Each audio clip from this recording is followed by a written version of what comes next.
Hi guys, I want to do a quick review for the Glassmaster K-drama, not the anime or manga. I'm going to first go really quickly into the plot. The plot itself is really messy, so if you get confused, I suggest you go to Viki or Asian Wiki and look at the plot, but just for the purpose of you guys kind of know what I'm talking about, I'm going to go over the plot as best I can. Mind you, it's 100 plus episodes. It's not going to be easy. Okay, so we have Kang Hee. I have to look at the name, I'm sorry. Park Jin-woo, Lee Jin-hoon, and Kim Eun-se. Okay, if you've seen my other reviews, you know I'm not good at pronouncing names. Anyway, Kang Hee is our main female. She's so sweet and nice and innocent and all that other good main character stuff, so upbeat. But she had a very hard upbringing, as you'll find out in the first 50 episodes. Yes. Okay, maybe it's not 50, it's more like 35, but whatever. Long story short, her mom and her dad were people that I guess had some shady backgrounds, and her dad went to jail for allegedly killing her now adopted father's partner. Now her father is a cop who shot his partner and who shot Kang Hee's mother, who died after giving birth to her after being shot. And her father, who killed his partner, married his partner's wife out of, I guess, guilt, or he fell in love with her, something strange like that. But he marries the partner's wife after he adopts Kang Hee, who he knows very well is the killer of his partner, even though he made it look like that.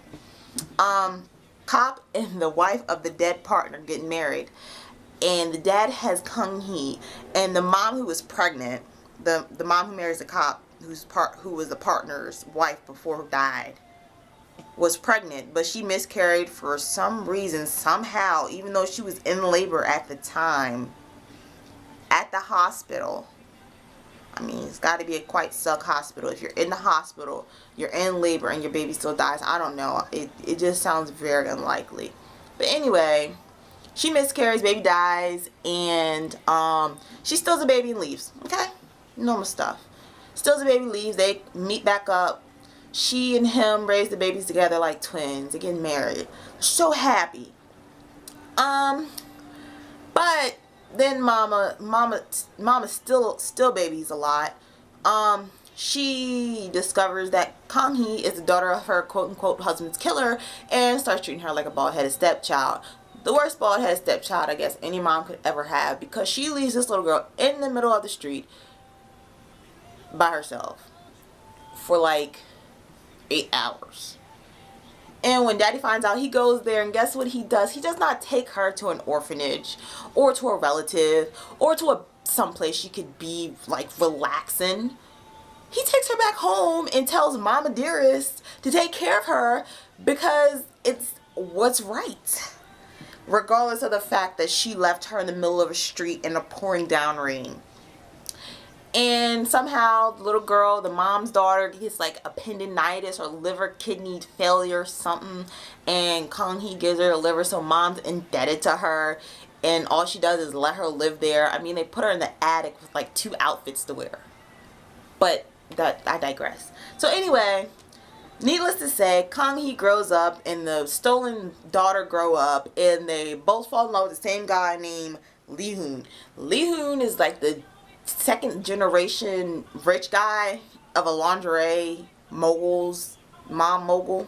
Anyway, needless to say, stepsister wants him.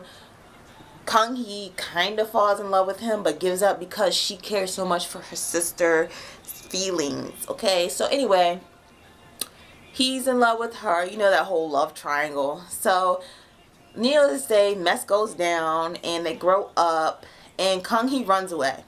Because she's like, I can't live with you guys anymore because I'm messing up the family and everyone's just so unhappy because of me, so I'm going to leave. Okay, that was her little dialogue, and she goes.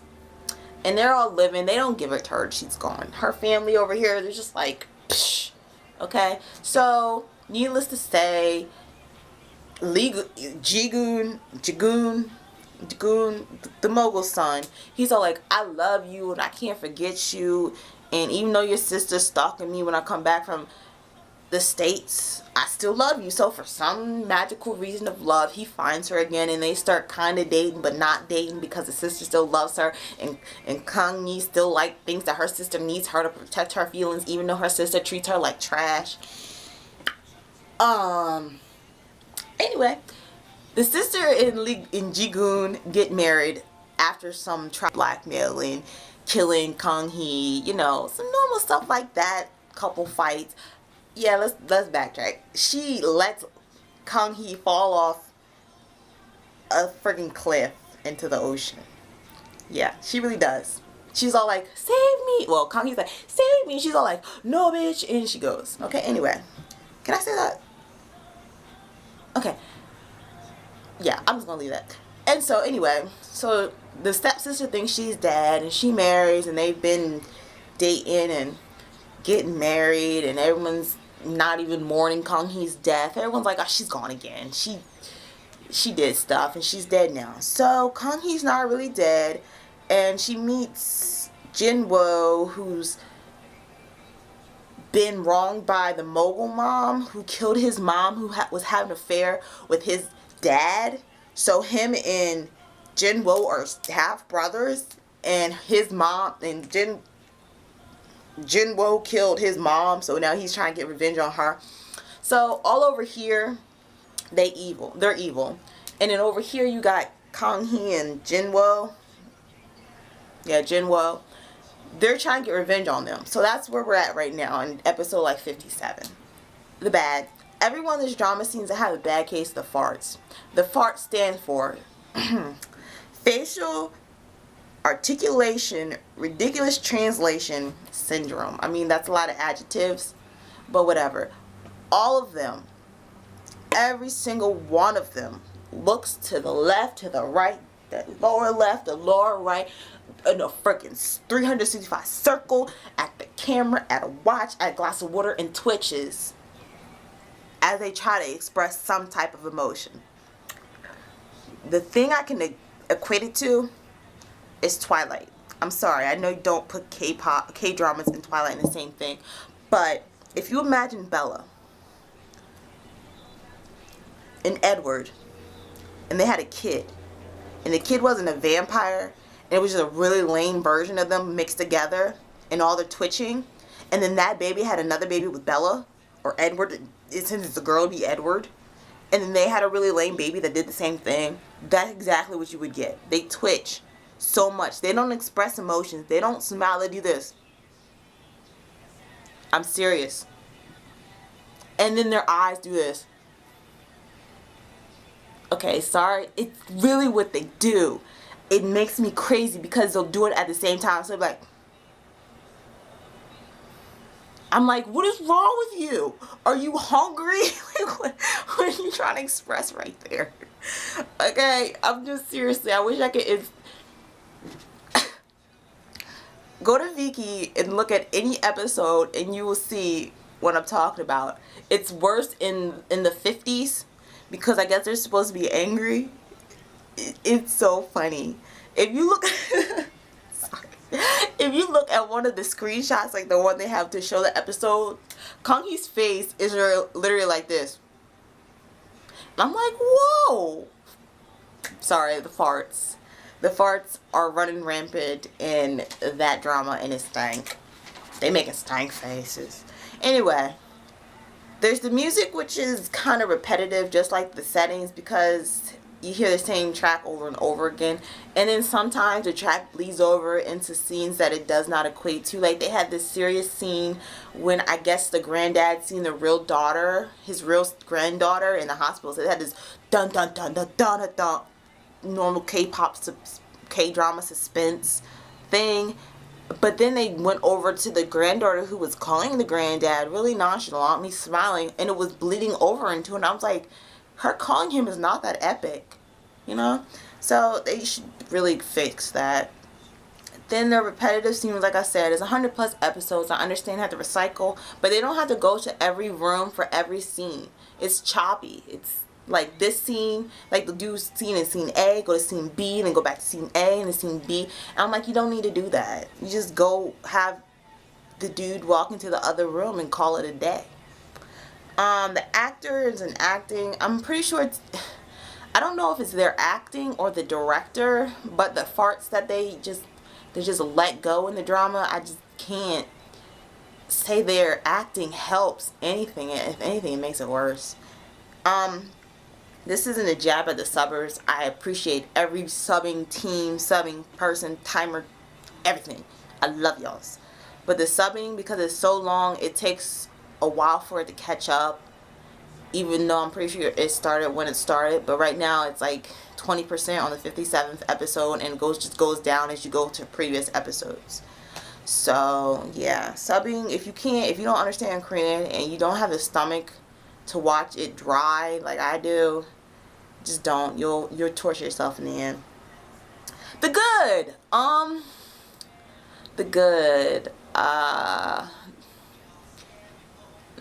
Good costuming, and